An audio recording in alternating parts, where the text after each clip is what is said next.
감히 리사를 이길 수 있을 것 같아. 태국에선 다 보이콧이야. 요즘 미국 대학가와 클럽을 중심으로 한국 노래가 열풍이라는 게 도저히 이해가 가지 않습니다. 별로 대단치 않은 노래들인데 마이클 잭슨의 기록을 넘겼다는 얘기까지 나오고 있더라고요. 저는 중국 상해에서 태어나 현재 미국 보스턴 대학교에 다니고 있는 장매희입니다. 아버지께서 운영하시는 IT 회사 덕분에 경제적으로 여유로운 편이라 미국 대학에 기어 입학으로 들어왔어요. 사실 기어 입학이 나쁘다고 생각하진 않습니다. 학교는 돈이 필요했고 저는 우수한 교육을 받고 싶었으니 서로가 원하는 걸 주고받은 거라고 봐요. 게다가 제가 이 학교에 다니는 것 자체가 학교 입장에서는 플러스가 된다고 생각했죠. 사실 중국의 우수한 인재들을 받아들이는 건 학교 입장에서도 좋은 기회라고 생각했어요. 중국은 14억의 인구를 보유한 거대한 시장이고 세계 각국이 중국과의 교류를 원하고 있죠. 저 같은 중국 유학생들이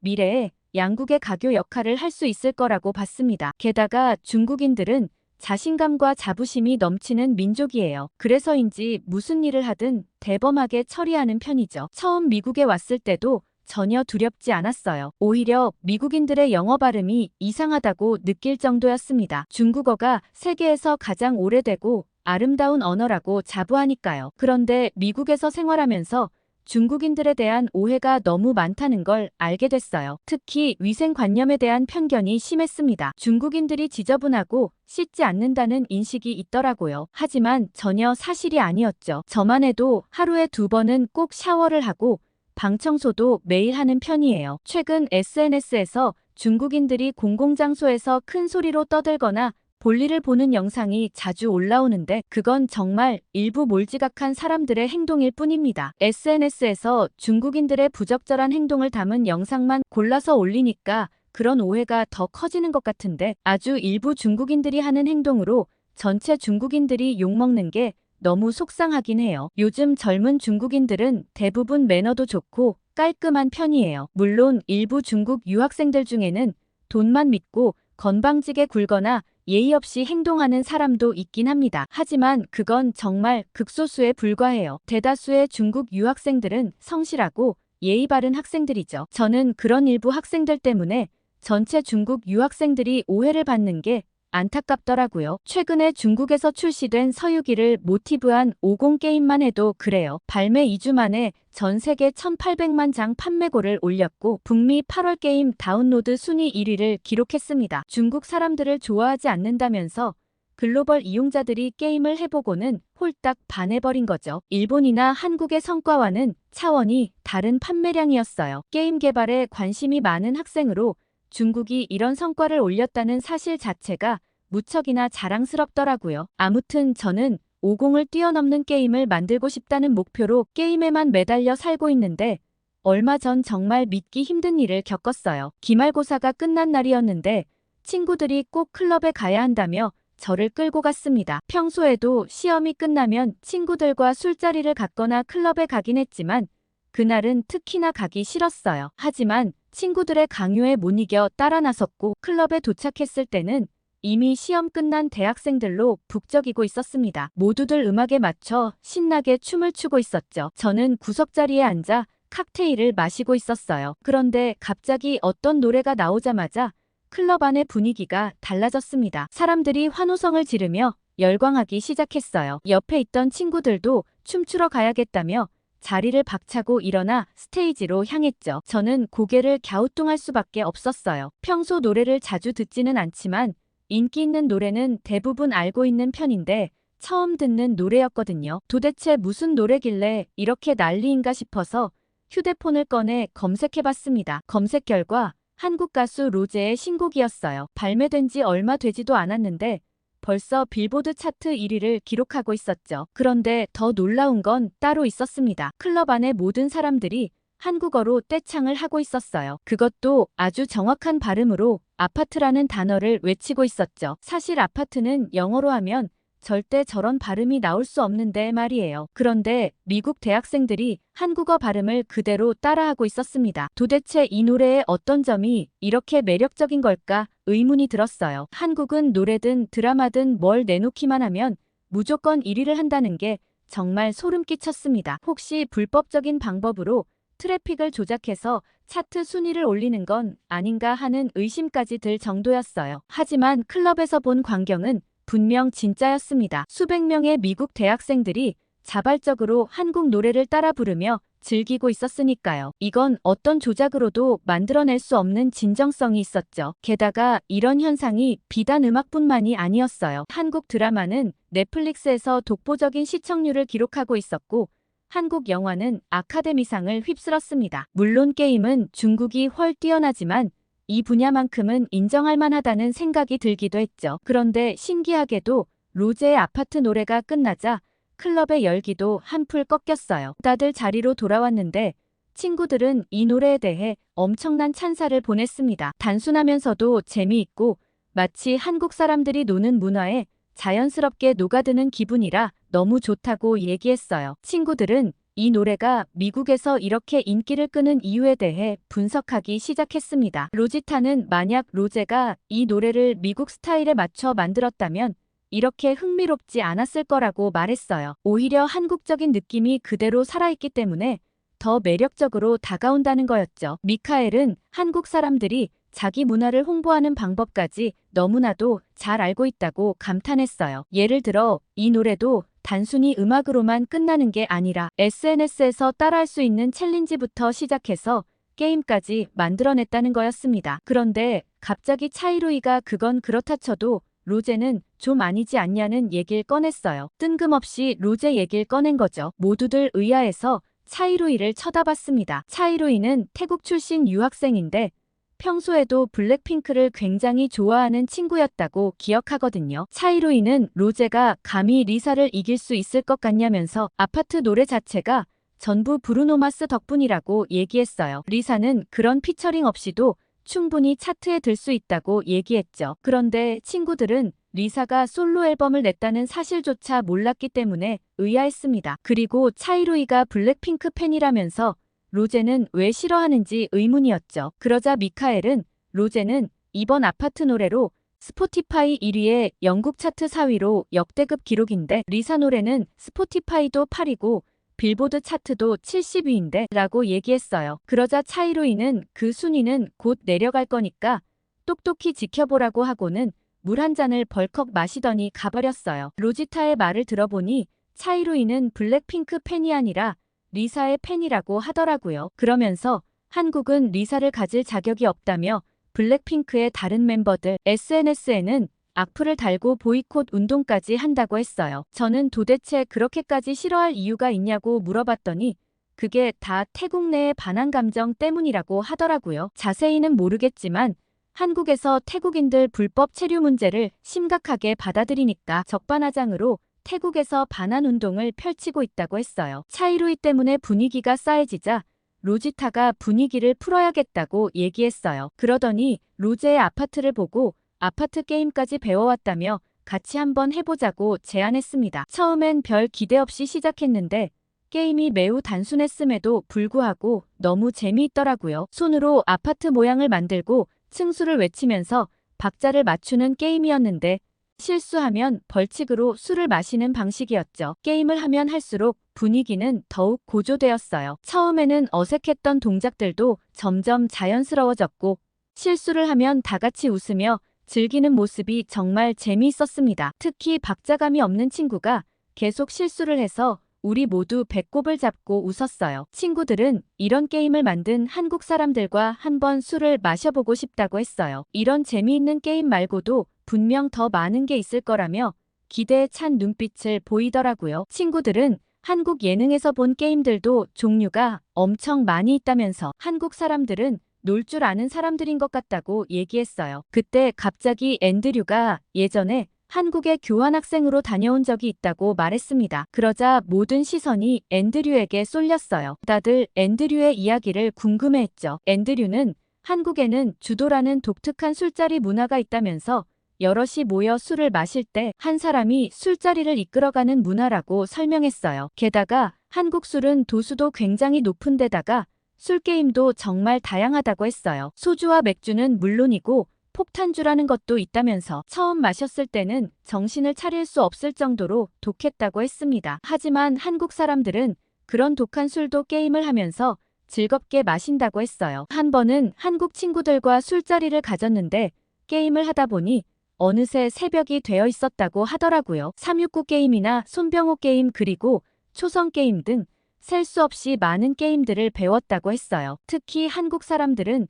누가 술을 많이 마시게 할지 경쟁하는 게 아니라 다 같이 즐겁게 놀 수 있는 방법을 찾는다는 게 인상적이었다고 했습니다. 게다가 한국의 술자리는 단순히 술만 마시는 게 아니라고 했어요. 게임도 하고 이야기도 나누면서 서로를 더 잘 알아가는 시간이라고 했습니다. 한국 친구들은 처음 만난 외국인인 자신을 위해 영어로 게임 룰을 설명해주면서까지 함께 어울리려 노력했다고 해요. 앤드류는 교환학생 시절 한국의 술자리 문화를 통해 한국 사람들의 정을 느낄 수 있었다고 했어요. 처음 보는 사람도 금방 친해질 수 있는 분위기가 있었고 모두가 함께 즐기려고 노력하는 모습이 인상 깊었다고 했죠. 술자리가 끝나고 나면 다음날 해장국도 같이 먹으러 가고 그렇게 자연스럽게 친해졌다고 합니다. 또 한국인들은 이런 술자리를 통해 스트레스도 풀고 서로 간의 유대감도 쌓는다고 했어요. 단순히 취하려고 마시는 게 아니라 하나의 문화로 자리 잡았다는 거죠. 한국은 예전부터 풍류 문화라는 게 있는데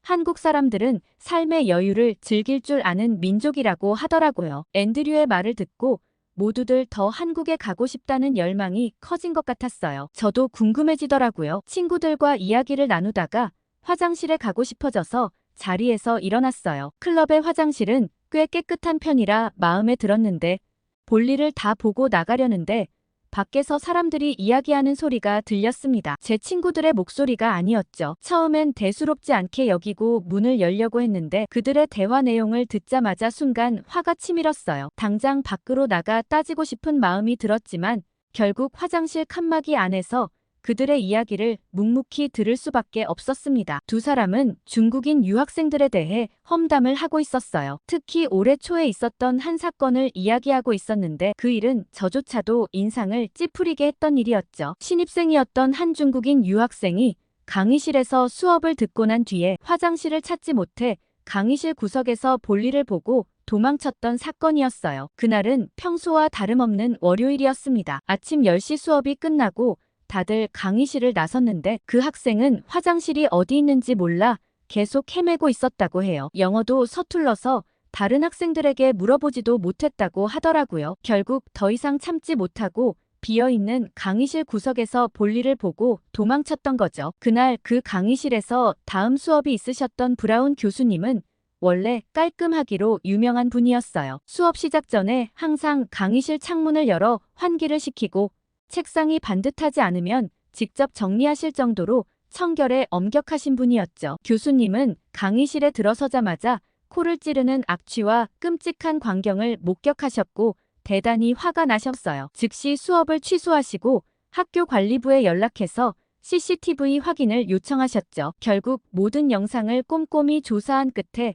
그 학생을 찾아내실 수 있었습니다. 교수님은 그 학생을 따로 불러 직접 청소하라고 지시하셨어요. 하지만 그 학생의 반응은 더욱 충격적이었습니다. 청소 아주머니가 계시는데 자신이 왜 청소를 해야 하냐며 교수님께 반항적인 태도를 보였던 거예요. 게다가 자신의 잘못을 인정하기는커녕 오히려 화장실 위치를 제대로 알려주지 않은 학교 측에 책임이 있다고 주장했다고 합니다. 결국 교수님께서는 너무 화가 나셔서 한 학기 정학 처분을 내리셨어요. 학생 처벌 규정상 최고 수위의 징계였죠. 보통은 경고나 근신 정도로 끝나는데 이례적으로 중징계를 내리신 거였어요. 화장실 밖에 두 사람은 특히 그 학생이 기어 입학으로 들어온 학생이었다는 점을 강조했습니다. 중국 돈으로 학교에 들어와서 이런 짓거리나 한다며 중국인 유학생들을 다 같은 부류로 몰아세우고 있었어요. 마치 모든 중국 유학생들이 돈으로 입학하고 예의도 없는 것처럼 말하고 있었죠. 두 사람의 대화는 거기서 그치지 않고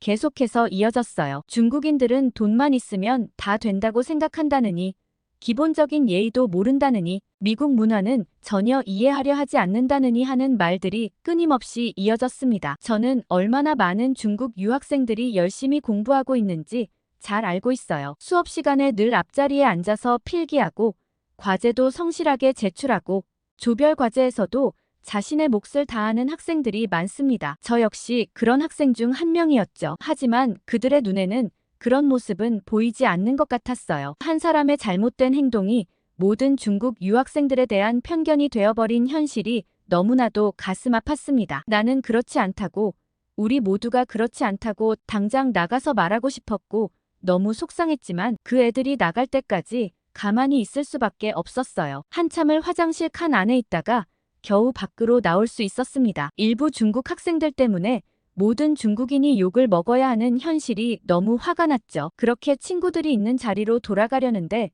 눈길을 끄는 장면이 보였어요. 중국인 남학생 몇 명이 한 여학생을 둘러싸고 있었습니다. 여학생은 계속해서 싫다며 거절의 의사를 분명히 밝히고 있었어요. 하지만 중국 남학생들은 아랑곳하지 않고 계속 말을 걸고 있었고 심지어 슬그머니 여학생의 어깨나 팔에 손을 대기까지 했습니다. 가뜩이나 화가 나 있던 참에 이런 모습을 보니 더는 참을 수가 없었어요. 저런 몰지각한 학생들 때문에 성실하게 공부하는 제가 욕을 먹어야 한다는 사실이 너무 분했습니다. 한마디 해야겠다는 생각이 들었어요. 저는 곧장 그들 앞으로 다가갔습니다. 중국망신을 시키지 말고 당장 꺼지라고 화를 냈어요. 그러자 남학생들은 오히려 저를 노려보며 무슨 참견이냐고 했습니다. 같은 중국인끼리 좋게 봐달라면서 갈 길 가라고 하더라고요. 하지만 저는 물러서지 않았어요. 너 같은 사람들 때문에 선량한 중국 학생들까지 피해를 본다고 따졌습니다. 어디서 나라 망신을 시키고 있냐며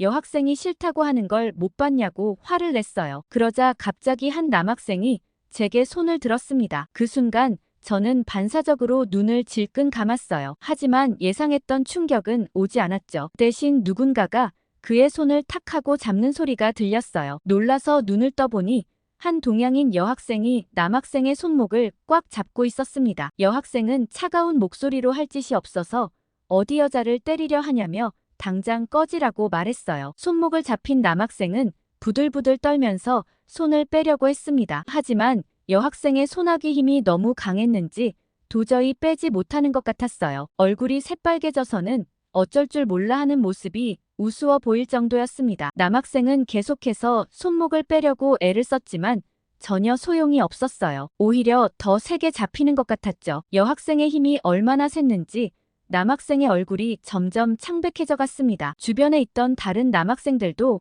어쩔 줄 몰라 하는 표정이었어요. 자기들끼리 눈치를 보다가 슬그머니 뒤로 물러서기 시작했습니다. 아까까지만 해도 당당하던 모습은 온데간데 없이 사라졌죠. 여학생의 기세에 눌린 남학생들은 점점 기가 죽어갔어요. 결국 도망가고 싶어도 못 가고 대들고 싶어도 못 대들고 그저 어찌할 바를 모르는 표정으로 서 있을 뿐이었습니다. 그러다 여학생이 놓아주니 그제서야 손목을 어루만지며 분하다는 듯이 가버렸어요. 저는 너무 대단하다며 그 여학생에게 다가갔고 그 여학생은 한국인 유학생 아란이었어요. 아란이는 제게 중국인들끼리는 서로 뭉치고 이해해주는 줄로만 알았는데 무슨 일이 있었는지 물어봤습니다. 평소에는 중국 유학생들이 서로를 많이 감싸주는 것 같았다면서 오늘처럼 같은 중국인을 혼내는 걸 처음 봤다고 했어요. 저는 그동안 쌓였던 속상한 마음을 털어놓았습니다. 일부 몰상식한 중국인들 때문에 모든 중국 유학생들이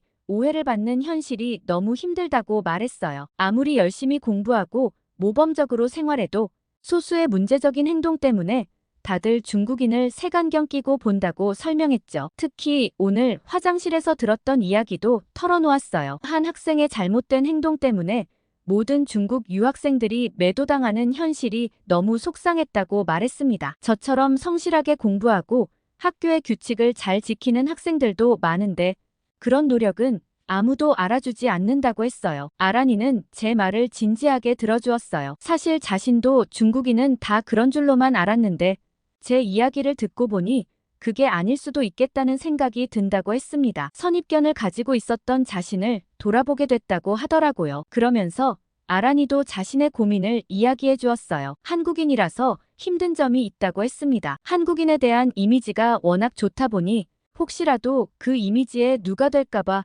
매사에 조심스러울 수밖에 없다고 했어요. 예를 들어 식당에서 밥을 먹을 때도 항상 신경 쓰인다고 했습니다. 한국인들은 식사 예절이 바르다는 인식이 있어서 조금이라도 큰 소리를 내거나 흘리기라도 하면 주변 사람들이 어떻게 볼까 걱정된다고 했어요. 도서관에서 공부할 때도 마찬가지라고 했습니다. 심지어 길을 걸을 때조차도 늘 긴장된다고 했어요. 한국인이라고 하면 다들 깔끔하고 예의 바른 이미지를 떠올리는데 그 기대에 부응하지 못할까봐 항상 조심스럽다고 하더라고요. 특히 유학을 오고 난 뒤부터 의식하기 시작했대요. 한국 사람은 이런 고민이 있을 수 있다는 게 한편으로는 대단하다고 느껴지기도 했죠. 저는 아란이에게 한국인들은 어떻게 그렇게 매 순간 좋은 이미지를 유지할 수 있는지 물어봤어요. 그건 정말 대단해 보였거든요. 아란이는 그건 아마도 어릴 때부터 받아온 예절 교육 때문일 거라고 했습니다. 한국에서는 남에게 폐를 끼치면 안 되고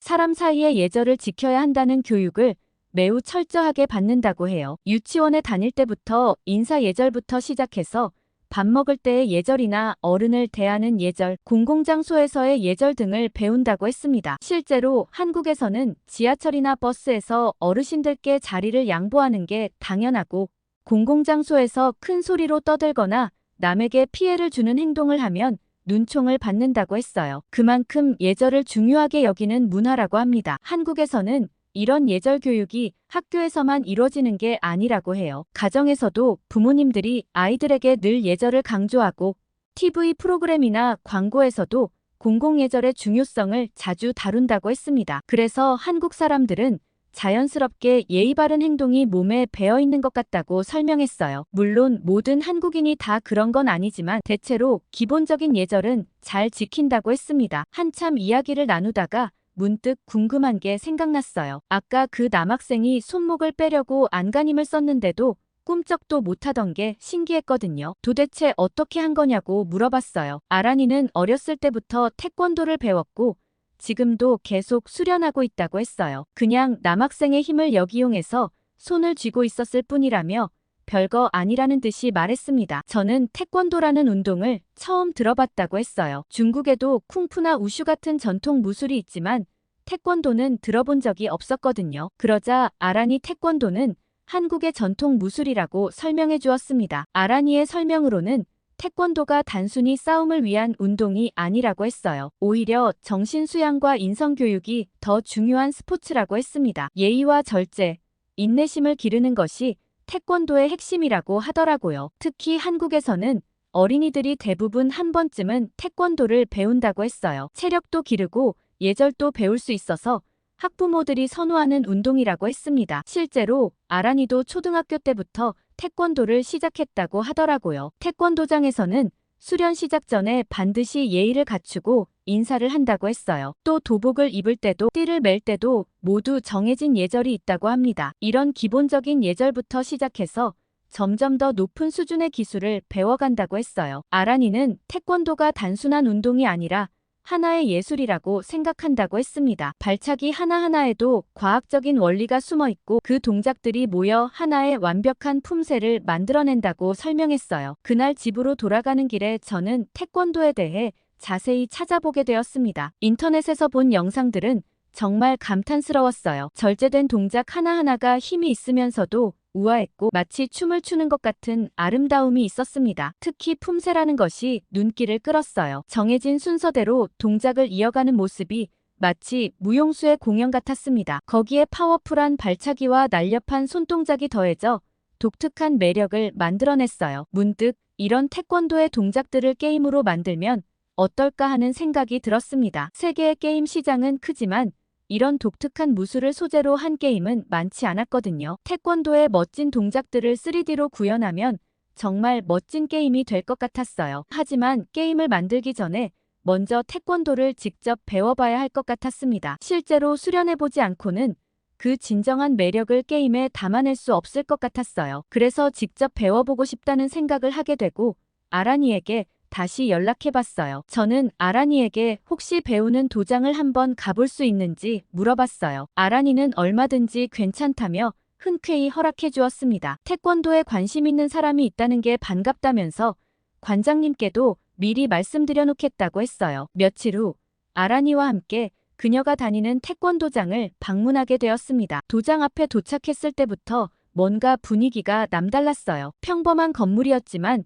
입구부터 엄숙한 느낌이 들었죠. 도장 안으로 들어서자마자 저는 깜짝 놀랄 수밖에 없었어요. 태권도가 한국 무술이니까 당연히 한국인들이 대부분일 거라고 생각했는데 오히려 외국인들이 더 많았거든요. 미국인, 유럽인, 아프리카인 등 정말 다양한 국적의 사람들이 도복을 입고 수련하고 있었습니다. 처음에는 제가 잘못 본 줄 알았어요. 혹시 다른 무술을 가르치는 곳인가 싶어서 아란이를 쳐다봤더니 아란이는 웃으면서 이게 바로 태권도의 매력이라고 말해주었습니다. 태권도는 이미 전 세계적으로 인정받는 스포츠가 되었다고 했어요. 수련생들은 연령대도 다양했습니다. 어린아이부터 노인까지 남녀노소 할 것 없이 모두가 진지한 표정으로 수련에 임하고 있었어요. 특히 인상 깊었던 건 수련생들이 서로를 대할 때의 예의 바른 태도였습니다. 더 놀라운 건 관장님도 외국인이었다는 거예요. 심지어 에이든 관장님께서 들려주신 이야기는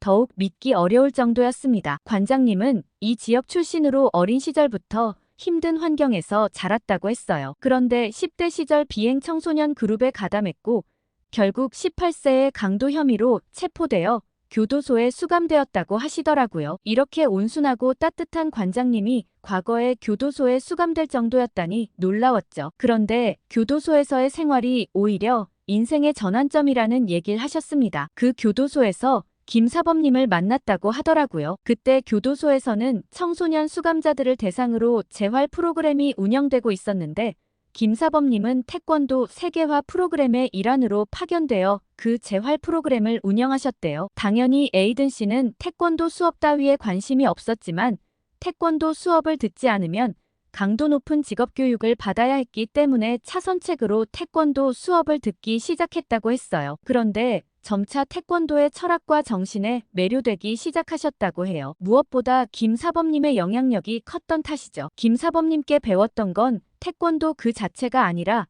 삶의 방식이라고 하셨어요. 김사범님은 제게 인내와 존중 그리고 자기 극복의 중요성을 가르쳐 주셨어요. 라며 에이든 씨는 지금도 김사범님께 깊은 감사를 느끼는 듯 얘기하셨어요. 아무튼 김사범님의 가르침 덕분에 2년 후 출소한 에이든 씨는 완전히 새로운 삶을 살기로 결심했다고 했어요. 낮에는 건설 현장에서 일하고 밤에는 태권도를 연습하며 정말 열심히 사셨다고 하더라고요. 누군가의 물건을 훔치는 건 빠르고 쉽게 돈도 벌고 먹을 걸 구할 수 있었지만 김사범님을 만나고 나서 그렇게 쉽게 얻어진 것들은 결국 화를 부른다는 걸 배웠어요. 못 먹고 배 골터라도 제 스스로의 힘으로 헤쳐나가야 하는 인내심을 배운 거죠. 그러던 어느 날 김사범님께서 한국으로 돌아간다는 소식을 듣고 에이든 씨는 마지막으로 스승님께 인사를 하러 갔습니다. 그런데 사범님께선 놀라운 제안을 한 가지 하셔요. 한국에 와서 태권도를 진지하게 배우지 않겠냐고 제안하신 거죠. 에이든 씨는 깊은 고민에 빠졌다가 김사범님과 함께라면 그럴 가치가 있다고 판단했고 모든 걸 걸고 한국행 비행기에 올랐습니다. 그렇게 한국에서 1년간 머물며 에이든 씨는 태권도의 깊이를 배웠고 동시에 한국 문화와 정신을 이해하게 되었다고 해요. 특히 한국인들의 예의와 존중 그리고 공동체 정신의 깊은 인상을 받으셨다고 하더라고요. 그렇게 한국에서 인생의 전환점을 맞고 신체적으로 그리고 정신적으로 성장한 에이든 씨는 미국에 작은 태권도장을 열었다고 해요. 저는 에이든 씨의 사연을 들으면서 감탄할 수밖에 없었습니다. 당연히 처음에 아이들은 그저 시간을 때우러 왔지만 에이든 씨는 한국어 인사법을 가르치고 한국의 역사와 문화에 대해 이야기해 주었대요. 그러던 어느 날 아이들이 점차 바뀌기 시작했다고 했습니다. 태권도를 통해 아이들은 자신감을 얻고 서로 존중하는 법을 배웠다고 해요. 한참 얘기를 나누고 있는데 이제 막 도착한 남자아이가 관장님께 굉장히 예의 바르게 인사를 하고 들어가더라고요. 저는 저 친구는 처음부터 잘했을 것 같은데요? 라고 얘기하자 에이든 씨는 그저 웃으셨어요. 아메드는 시리아 난민 출신으로 처음에는 말도 통하지 않고 적응하기 힘들어했대요. 하지만 태권도를 통해 자신감을 얻었고 영어도 빠르게 늘어서 이제는 도장의 다른 아이들과도 잘 어울리고 얼굴도 많이 밝아졌다고 했어요. 저는 태권도가 단순히 동작만 멋있는 게 아니라 그 정신도 너무 멋있다는 생각을 하고는 그 자리에서 바로 도장 등록을 하고 말았죠. 아란이와 함께 더 성숙할 제 모습이 정말 기대가 됩니다. 오늘 중국 유학생으로부터 온 사연 어떻게 들으셨어요? 태국 팬들이 로제를 아무리 보이콧해도 세계적인 열풍을 꺾기는 어려울 것 같네요. 오늘 사연에 대해 댓글 많이 남겨주시고 좋아요와 구독 꾹 눌러주세요. 감동 필름이었습니다.